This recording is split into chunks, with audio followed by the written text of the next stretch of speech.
We'll give everybody else another minute. Okay.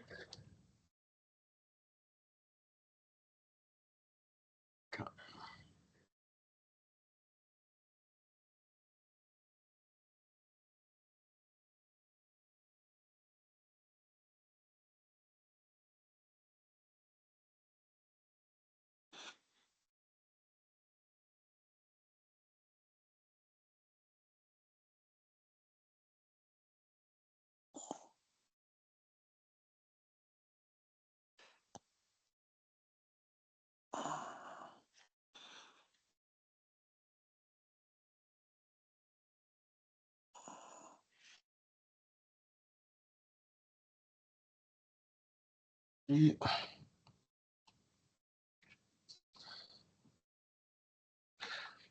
All right, let's get started.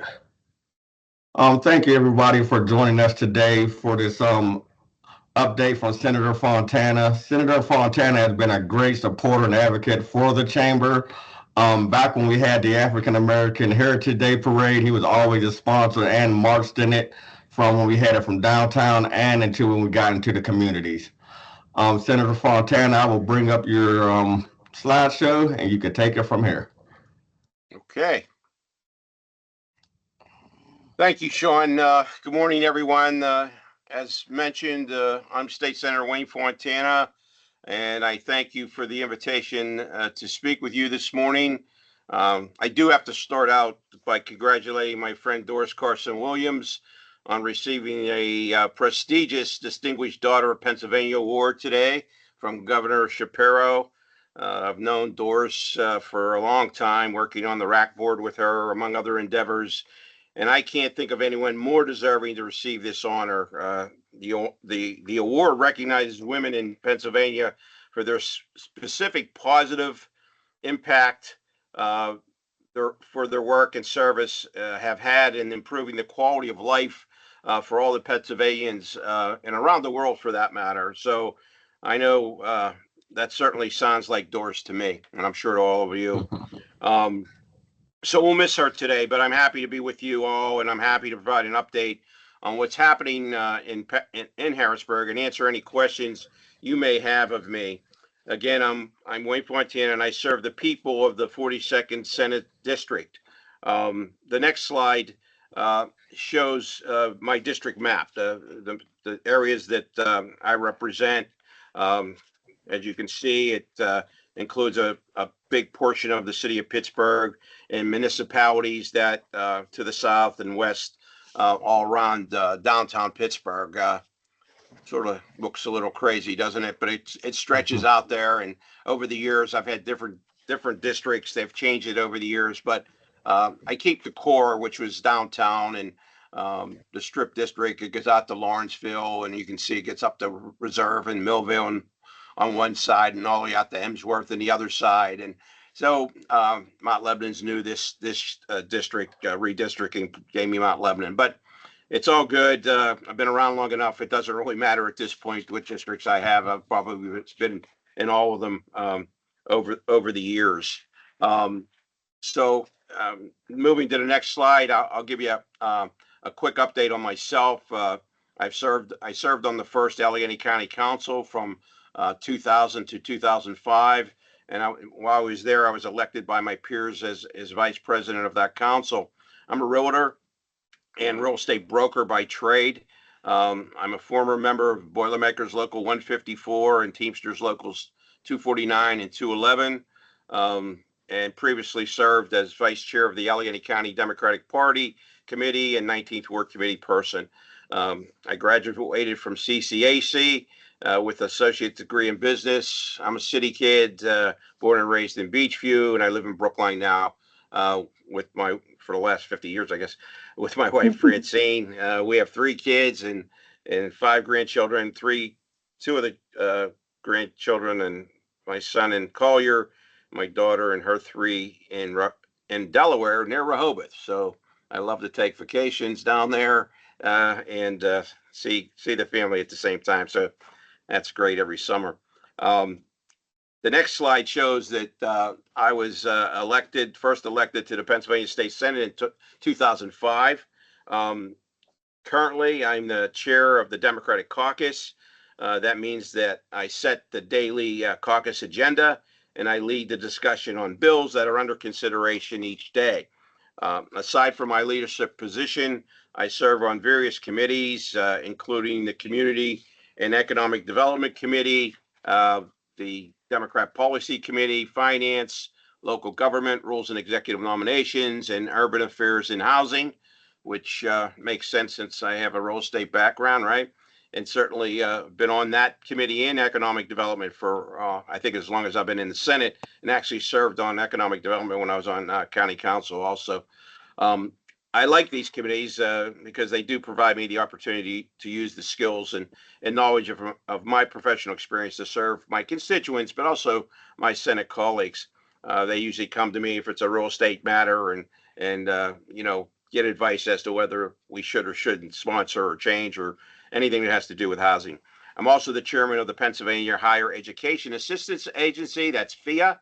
I serve as chairman of the Sports and Exhibition Authority here in Allegheny County. Been on there a long time. I'm a proud board member of Habitat for Humanity of Greater Pittsburgh. The CEO there is Howard Slaughter, a terrific leader that has done a great job with Habitat over the years, and always willing to support him in his endeavors. I'm also a former member of the Redevelopment Authority of Allegheny County. That's where I served with Doris for a bunch of years. So that's enough about me, right? So let's move on to the next slide and talk about that gets us to Harrisburg and the work we've done at the state capitol. In 2024-25, the state budget, we passed it in July, a little late, but as they say, better late than never, right?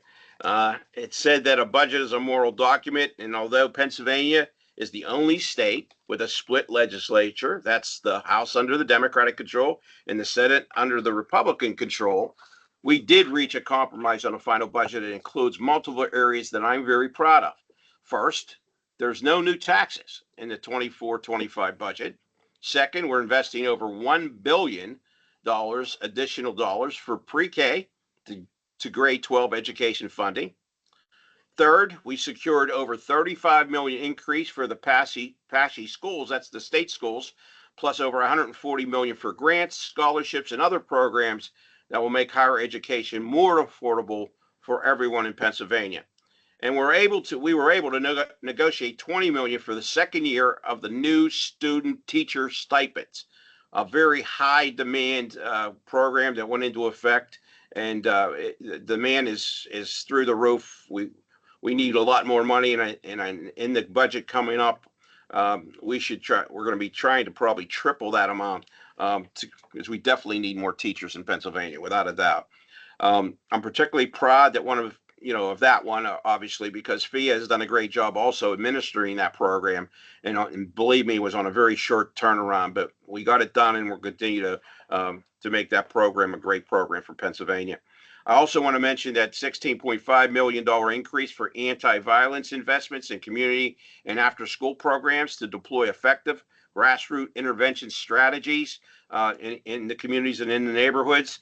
And also we secured $70 million for affordable housing through the Fair Housing Program, a great program that's been around forever and does a great job, not only with affordable housing, but senior housing, every type of housing you can think of that it gets involved in with tax credits and that sort of thing.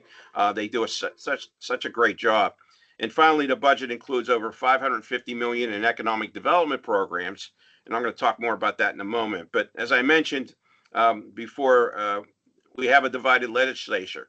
There were things that we were not able to come to an agreement on.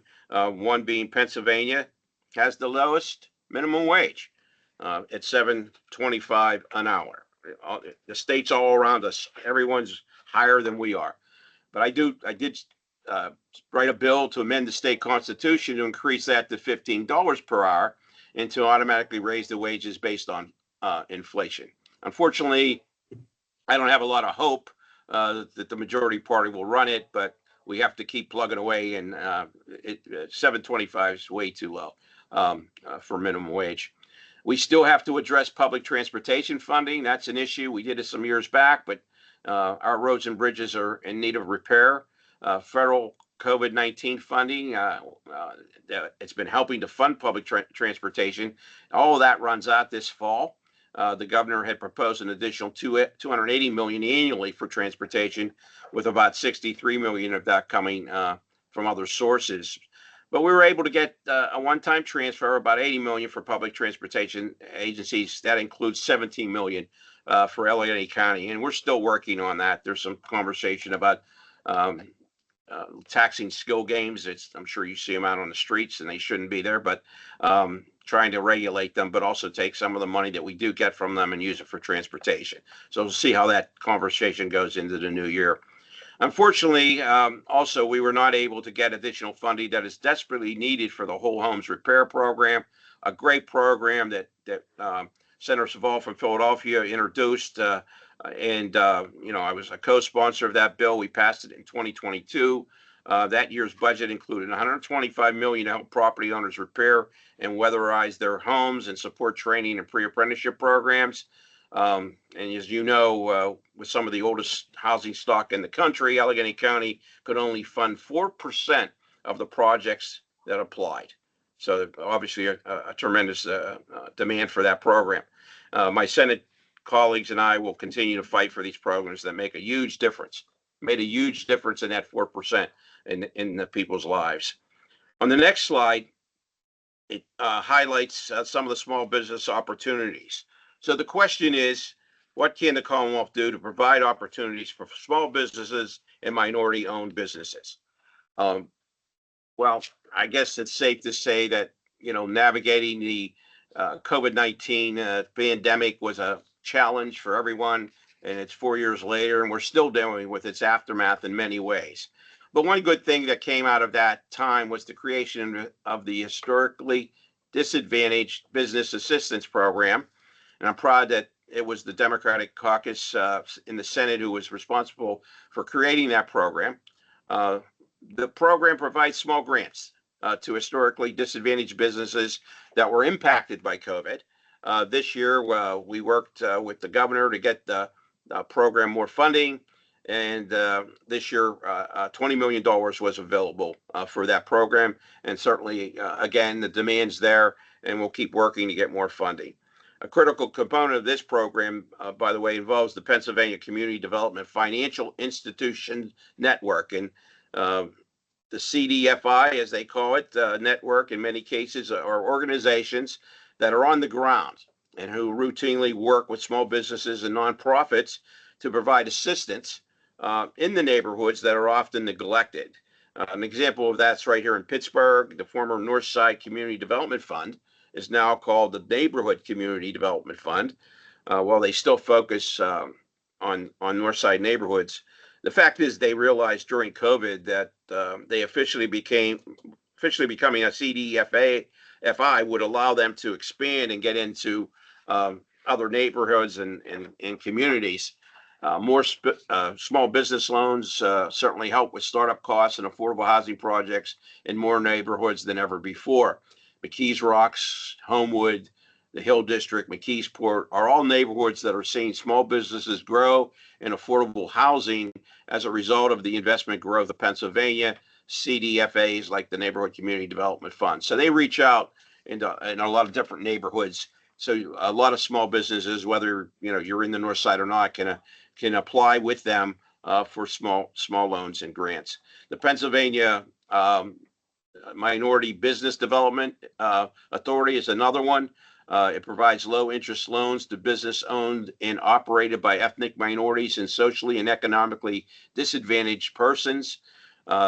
This authority loans can finance up to 90% of the eligible total project costs, or $250,000, whichever is less, and can be used for land, building acquisition, building construction, renovation, machinery and equipment, and working capital.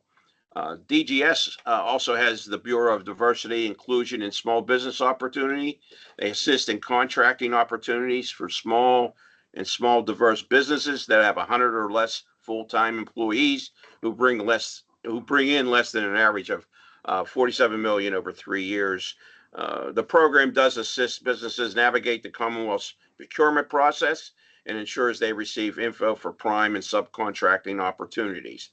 And in addition to all that, the Shapiro-Davis administration has prioritized several existing programs and started to expand the universe of opportunity.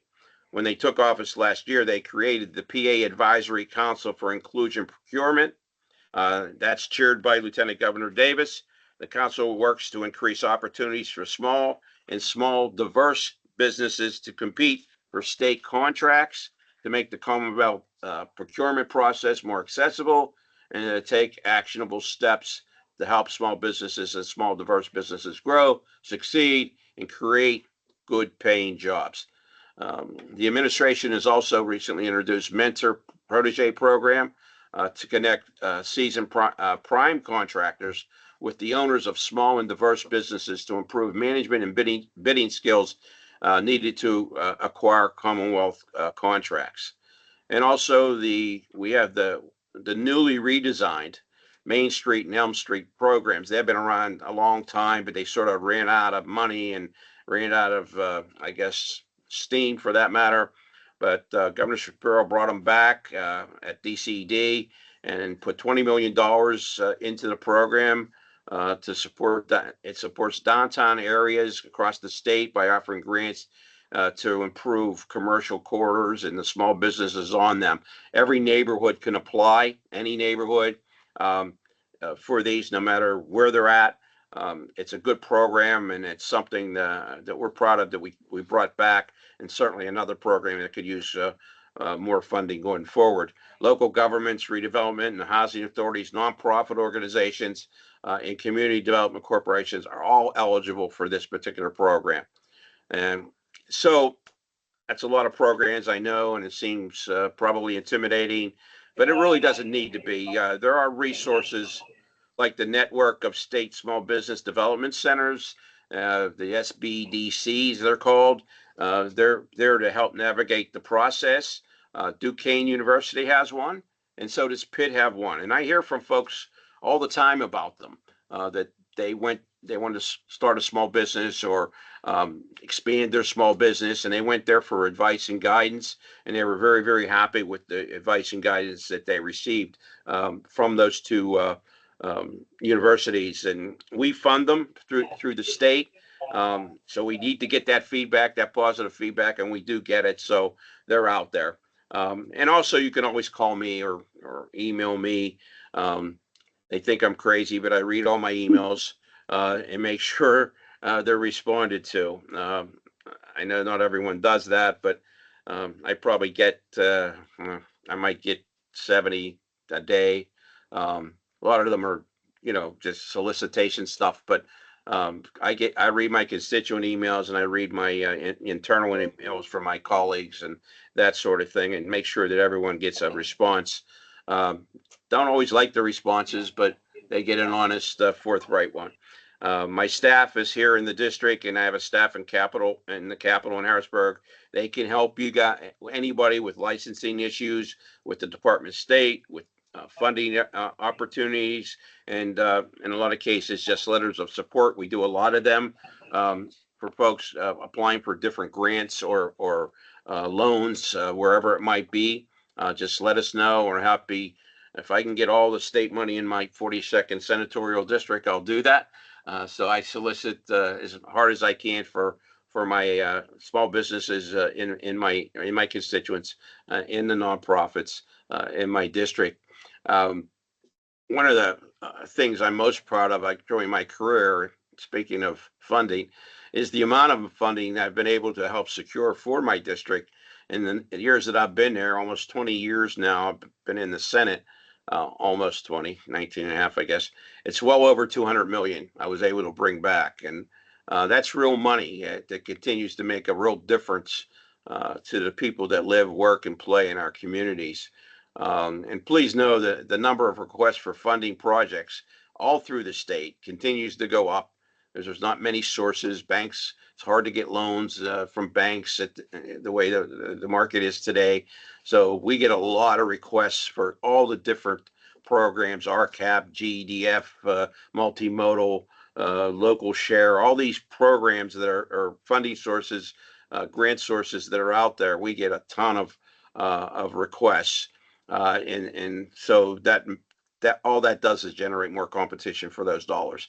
And this governor has a little different way than the governors in the past. He looks for projects that are um, site ready, shovel ready, and he wants the money to be the last money in, not the first money in, because he wants to make sure that these projects get done. Over the years, there's been projects that just linger along. They secure some state money and then they don't get the rest. And of course, the pandemic hit and made it worse for some of those folks. And then you end up clawing the money back and you give it to somebody else, but you hate to see that happen. But so, you have to make sure the project's going to fly, basically.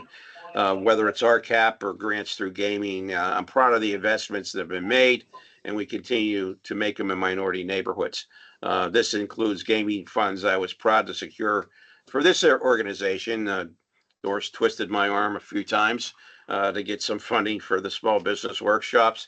Happy to do it. Reconnecting the Hill District to downtown, being that I'm the chair of the Sports and Exhibition Authority, I thought, we put a lot of effort into the 579 cap and the construction of the Frankie Pace Park, which is beautiful and was done right and looks good. Also spent a lot of time and effort and some money, obviously, for the August Wilson Center downtown. Went through some ups and downs there, but we got it done and it looks great. They do a great job down there now. The new Granada development in the middle of the hill is getting funds and slow but sure, but making progress there.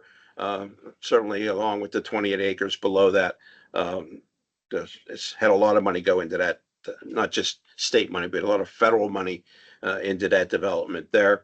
It's moving along, but not as fast as we would like. We put some money in and renovating the historic Crawford Grill, and right now there's redeveloping Perrysville Avenue. We're making an investment in Charles Street. That's the new one in Perry South to build affordable housing, as well as in the Marshall Shadeland area, and a community center in Sheridan led by Christy Porter. That's the Steelers' Joey Porter's wife, and a new community center coming in McKees Rocks. That's led by Josh Gibson's grandson. And those areas need as much as they can when it comes to community centers, that sort of thing. So we're doing our best to try to promote them in these neighborhoods, and that plays back to education, mentorship, having after school programs, those kind of things that make a difference in our neighborhoods. And it also makes a difference for the businesses in those neighborhoods that they can survive. People, support them and are out and about and feeling comfortable in their neighborhoods. So the next slide just says that this is my update. Nice picture there with Governor Shapiro. He actually was signing a bill of mine in the one picture last year, municipal lien bill that makes it easier, faster to clear liens off properties that have been repossessed, I guess, or taken over by like the URA, Habitat for Humanity, which I'm on. They do a lot of that. But as it says, we still have a lot to do. It never ends. The years I've been there, there's always bigger and better challenges going forward. So that's my spiel. If anybody has any questions or comments, please feel free to ask now, or that last slide, I think, showed my contact information, phone number, email. You can do that, as I mentioned before. I can guarantee you, if you contact us, we'll reach back out to you with an answer, one way or the other, a direction. Maybe it's just direction or what to do, where to go, that sort of thing. But we're here to help in any way that we can, myself or my staff. But right now, if anyone has any questions or comments, please let me know. I have a question. Hi, Yes. Senator Fontana. It's good to see you again. Hi, Simone Simone. McMeans from ACED. I remember. Yeah. So I have a question. You mentioned $70 million in the Fair Housing Fund. Is that the PHARE Yes, program? Okay. yes, All right. That's yes. what I wanted to clarify. Yeah, they do a great job there. They have first time home buyer programs. People don't realize the programs they have in there. I don't think they market it as well as they should. Sometimes I've told them that. But marketing dollars is a whole nother story. You want to save it for the loans and what they do. But they make a big difference with tax credits and things like that all over the region. So yeah, that's them. Yeah, we've had that program in our office a couple of years. But just it's good to hear that there's additional money there too. So Yeah, we um got the more money actually last budget through the transfer tax, that sort of thing. Right? We there again, this governor's looking at all the programs and seeing if there's a demand for them. We have a ton of programs, right? But some of them were created along the way, and they're not much demand. So he's trying to, eliminate them and put those dollars into programs like FAIR and others that are actually have a high demand, and that's the smart thing to do. okay. And then I have one other question. I'm sorry. Sure. LSA, any idea when the awards will be announced for the 2023 round? Because we're Yeah, intaking applications now for I 2024 know. and still, I yeah. know that. Yep. I know that, Simona, and it drives us crazy too because it's everything, it overlaps. And when it overlaps, it confuses everyone. So they keep saying September, September. They kept telling us that. And here, what's the day here today? The 25th, 6th, and still not out. So we're expecting it at any time now. I'm not sure what the holdup is. You know how politics is. You never know. What's going on. But we expect it in the next week or two for that earlier round. And then, of course, the next round applications out there. So, I think that goes to the end of November, if I'm not mistaken. But you have that, and the RCAPs are another one. It just, we just put in again. It was like a beginning round, and then they held them up, and now there's going to be another round, and it's Yeah. just, and that money isn't the RCAP money that comes into the districts isn't what it used to be. This governor's doing it differently, as I mentioned. He wants to make sure these projects that we're throwing money at are going to get done. So he wants it to be, last money in, shovel ready. So he's controlling more of the money than ever before. It's good to hear. It actually is good to hear, not for maybe younger or newer legislators who like to get that money and use it in their district for support purposes and political purposes more than Yeah. actually getting a good project. So Well, he looks at it, yeah, he looks at it differently, which I'm fine with. from But our position with RAC, it's yeah, good to hear because you mentioned the gaming funds and being shovel ready. A lot of those applications, they're still fundraising from years back, and so right, these exactly. contracts aren't moving. So with this last round that they're about to vote on, if they can possibly take a look at that and take that into consideration, we've made those recommendations based on that. But what's been happening, we got 300 applications this round. And as far as capacity to administer those and capacity for these small organizations to get this done with smaller awards, it's not going to happen. So we're hoping that's taken into consideration. So it's good to hear that the governor is going to take some leadership and control over that, because that would be very helpful for Yeah, us in I, particular.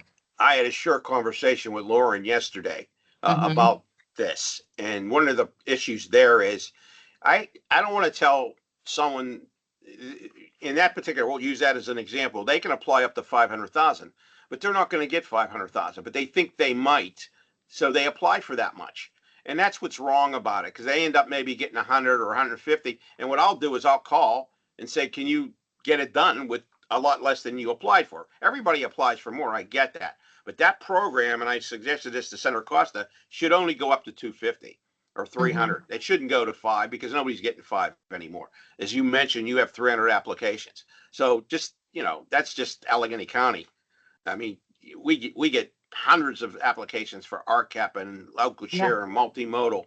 I mean, it's just, and they're not getting big amounts either. You got to go to the governor. If you want a big amount on an RCAP, you go I mean, I'll support that, but you got to go to the governor. I mean, it's just changed. The process has changed, and a lot of the folks that have been around don't. It's hard to accept that, right, and get used to the change that's taking place. But I did have that conversation with Lauren yesterday about the amount that they should be able to apply for. It gets Mhm. it's more realistic, and then It's they it's can plan. realistic. Yeah, Yeah. And exactly. it helps with it. The way it is now poses a hardship for the organization, the Yeah, businesses, as well as us we're administering the RCAPs, the right, LSA, the right, GEDTF, we're administering all of those. So it poses an administrative hardship for us, but then a financial hardship on the businesses because exactly. they have to try to fundraise and make up for that gap that they now have. That's it. You're right. Very good. Thank Well, you. thank Anyone you. else? Thank you You're for welcome. answering your questions. You're very welcome. Anyone else? Anyone else with Questions? any questions? Hey, Senator Fontana. My name's Nick Mance. I work here in workforce development at CCAC. I just wanted to ask you, are there any plans or do you do any work with the PA Smart apprenticeship programs and some of the other workforce grants, most of which are administered by Department of Labor and Industry? And is it on the docket or on the agenda for, you and Senate Democrats and others to possibly expand those programs in the next year or so?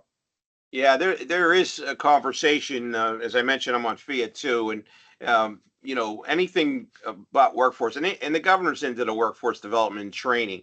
It comes down to money all the time and how much money you can spread around. Again, back to if we can convince the governor and the General Assembly that there's a demand for that, and I think there is, and should be.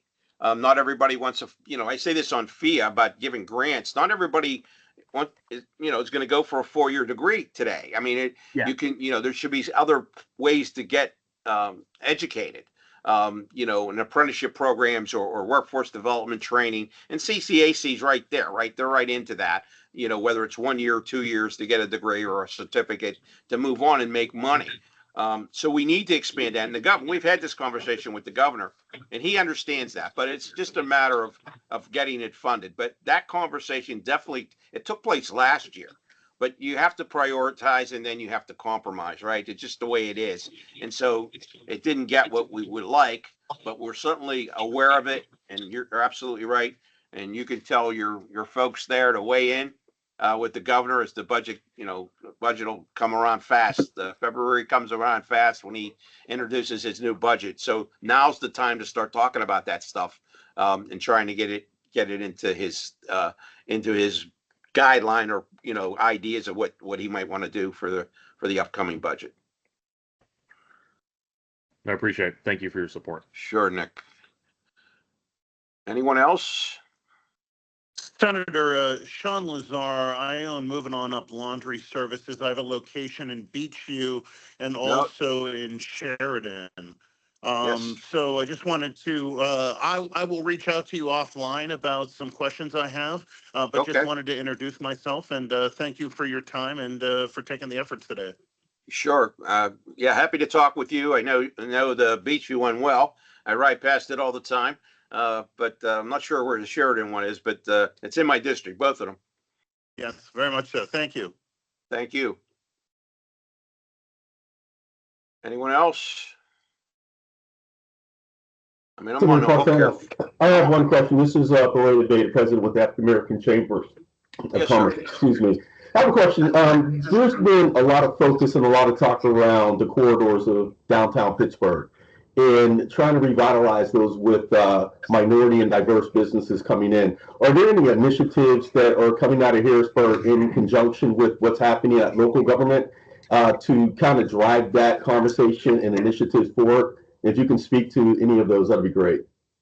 Yeah, obviously I represent downtown and what's happened down there with the folks staying home and not, vacating businesses, buildings, I guess, businesses and folks, office, even retail, leaving downtown has caused a big drain in a lot of different ways, and taxes are one of them, and hurting the city financially, but also just the business owners, the building owners, those types of folks. So the conversation sort of went to affordable housing. That was the first thing that kind of jumped up, and everybody thought, well, let's do affordable housing. Let's bring more residential downtown. Um, so that was the first volley, I guess, at it. Some of the building owners are converting, as you know, or trying to convert. The Gulf building being maybe at the top of the list. That's a hotel, some affordable housing, and some retail. The governor sort of weighed in on that because the folks that are doing that have the deep pockets. They're able to get it done. But I think when those RCAPs come out, the first round or the next round, I'm sorry, I think you'll see some RCAP going there because he feels it can get done. A lot of the other businesses down there, I think what's happened since maybe spring, the first conversation started, the Allegheny Conference got involved. They did a study, and it was all about affordable housing, and now it's changed. They come up with some legislation about enabling legislation to get more taxes. That sort of fell through, and just to that is tomorrow. I think it's tomorrow morning actually. There's a meeting with the conference and some of the conference corporate people about a new direction. So I don't know what that new direction is going to be, but owners, in my opinion, I guess, we need to have a combined effort. It can't be all affordable. It has to be some affordable market rate, but the owners of the buildings have to recreate too their buildings and make their footprints for businesses maybe smaller, offer more amenities to draw more people back downtown, back to work. We need folks back in not necessarily 5 days, but a lot more than staying home every day. And that we have to create that vibrancy back in downtown so those owners need to reach out. What's happened is I'm getting calls on top of calls about, okay, I'll make my building affordable, but I need X amount of dollars. There's always a gap. Well, the problem with that is, we'll give them money, maybe they'll keep it 5 years or so, and then they're going to dump it. And then you can't have all affordable housing downtown. You just can't. So a lot of the building owners are just figure that's the way to get money. And that's the way I'm going to do it. I think right now that was sort of what happened, I guess, 6 months ago, that kind of thinking. I think it's going to change, though, to some degree, and some encouragement to these owners to do something different, as I mentioned a little bit ago. And I don't know what the Allegheny Conference has in mind, but when you look to other cities, you see what they did, and it's a combination of things. And certainly want to open it up to all businesses, but you have to be able to sustain it. One of the disappointments I have, speaking of, is the Salam Grill up in the Hill District. There, we've helped this, and he does a great job up there. But folks have to go there. They have to buy their food there. And it has to, in order for him to survive. He's struggling up there. He doesn't get the play that he should get from the residents. That's how how much can you do downtown and expect them to survive? And I think that's part of the analysis that needs to get done. So yeah, it would drive all kinds of businesses, and we're willing to help businesses start up down there. But they gotta be a business and gotta have a plan that's going to sustain them. To help them get going, and then what? And we have to be enough. You have to have a neighborhood that's gonna patronize those businesses. So there has to be a whole different way of thinking. And the Allegheny Conference, as you know, I've been around a while. So the renaissances that happened in Pittsburgh over the years was the Allegheny Conference was usually, the organization that led it. And you had Democrats and Republicans, labor and industry all coming together to find solutions. That's been a struggle, quite frankly. And we're hoping, and I know the conference people. I know Matt Smith very well. He served in the Senate with me. I beat him up all the time and tell him, you guys got to lead, but you got to lead nonpartisan. You got to lead. You got to take it all in. You got to be honest with people on how to revive this. You just can't carry someone's water, or the governor's water, or the mayor's water, or Sarah's water. You got to bring everybody together and work through it, and with these solutions. And that's why their DIP legislation or DRIP legislation, whatever it was called, fell through because it wasn't real, it wasn't legitimate. And they promoted it at first, but now they're not. Now they're looking at a different, I guess, criteria or way to do it. And part of that I'm going to hear tomorrow morning, quite frankly. I have a meeting with them, and then I have a meeting in the mayor's office, I think at noon. So there's going to be a lot of information floating around after tomorrow. But yeah, I mean, everything's on the table. It's just how to do it. What's the percentage of doing it? I think is the key. You can't make it all this or all that. There has to be a combination, in my opinion, of different things. And the other thing that's important when you talk about funding is that everybody can't go after the same money, same funds, because there's not enough, right? If the mayor wants to go after our caps and say, I want $30 million, well, guess what? Our caps are statewide. It's over $1 billion in requests statewide for the RCAP program. So 30 million might not sound like a lot, but it is when you start looking at every city and all that. So you're not going to be able to do that. So that's why other ways of doing it where the owner's got to step up, and you can't make promises you can't keep. And so you might get something for the golf building, but I don't know how much more he's going to get downtown. So there has to be another plan, and I think the Allegheny Conference realized that. And so they're going to propose something different, I'm sure, tomorrow. But I suspect it's a combination of things, and it's going to take time. It's not going to happen overnight. The market will adjust, and the owners are going to have to, they're going to have to adjust. They don't want to lose their, everything go into foreclosure. They don't want to do that. But even if it does, someone's going to buy it and have another purpose for it. So we have to be ready with the programs and suggestions, as you mentioned, whatever they may be, to bring folks there and say, look, we can do this, we can do that, we got to work together. Democrats, Republicans, business, unions, everybody. Otherwise, it's not going to work. So that's a long answer to your question, I guess, but hopefully I hit on some of what you wanted to know. Well, you did, and I appreciate the answer. But if I may, I would love to follow up with you for an update on what comes out of that meeting. Of course, sharing what you can, but I would love to keep the conversation going, just so that the chamber's in the know, and so we can understand how we can participate and help out. I'm happy to have further conversations. Yeah, I'm hoping we get something concrete tomorrow. Out of it's 10 to 12, I think is the meeting, so it's a couple hours. So I assume they're going to keep us entertained for 2 hours. They didn't offer us lunch, so I guess they'll throw us out at 12. But I got to run up to the mayor. The mayor's offering lunch up at his, so I don't know what he's going to be talking about. So to your point and mine, there'll be a lot of extra information after tomorrow. So I'm happy to talk with you. Again, you guys have my contact information. Please reach out. I'll answer. Believe me, I will. I guarantee it. Thank you. Any other questions? Okay. Well, I'd like to thank you, Senator Fontana, for the update and you taking time out of your day to meet with us and answer all the questions that have been answered. There will be a survey sent to everyone along with the PowerPoint presentation. This meeting has been recorded, so if you'd like to see it, just let me know and we'll send it to you.